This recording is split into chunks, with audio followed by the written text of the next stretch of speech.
एक दिन गौतम बुद्ध ने उनके शिष्य से कहा, मेरा आपसे निवेदन है। गौतम बुद्ध ने कहा कि बताओ तुम्हारा निवेदन क्या है। शिष्य ने कहा, मेरे वस्त्र पुराने हो गए हैं, अब वो पहनने लायक भी नहीं रहे। क्या आप मुझे नए वस्त्र देने का कष्ट कर सकते हैं?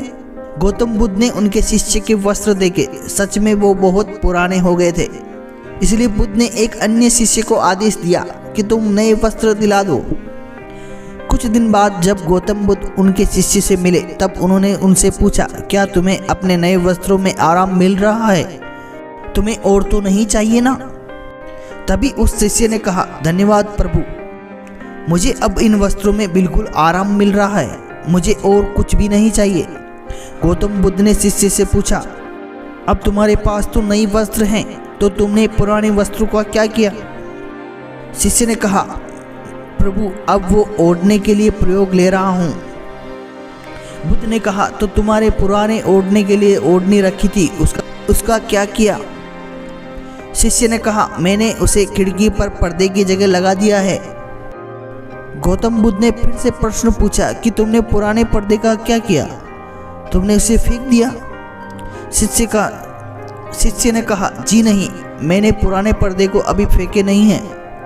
मैंने तो उसके 4 टुकड़े किए और उसका उपयोग रसोई में गर्म पतीलों को आग से उतारने के लिए कर रहा हूँ।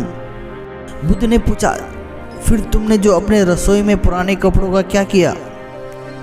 शिष्य ने कहा, अब मैं उन्हें पोछा लगाने के लिए उपयोग लाता हूँ।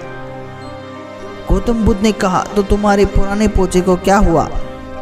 तब शिष्य ने कहा कि प्रभु, पोछा अब उतना खराब हो गया था कि उसका कुछ नहीं हो सकता था, इसलिए मैंने पुराने पोछे का एक एक धागा अलग कर दिया और अब उनमें से दिए की बाती की तैयार कर ली है और उन्हीं बातियों में से एक एक रात आपके कक्ष में प्रकाशित की थी।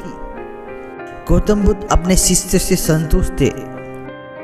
वो ये जानकर बहुत खुश थे कि उनका शिष्य चीज़ों को बर्बाद नहीं करता है और उसमें ये समझ है कि चीज़ों को किस तरह प्रयोग किया जाता है। आज के ज़माने में जब प्राकृतिक संसाधन दिन प्रतिदिन कम होते जा रहे हैं, तब ऐसे समय में हम यही कोशिश करनी चाहिए कि हम कैसे चीज़ों को बर्बाद करने से रोक सकते हैं और उनका इस्तेमाल सही कैसे करना है।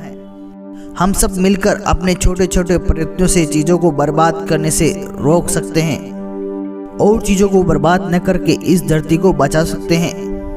दोस्तों, कहानी कैसी लगी हमें ज़रूर बताएं। अगर आप फेसबुक पर देख रहे हैं तो हमें दोबारा देखिए, यूट्यूब पर देखने वाले सब्सक्राइब ज़रूर करें। धन्यवाद।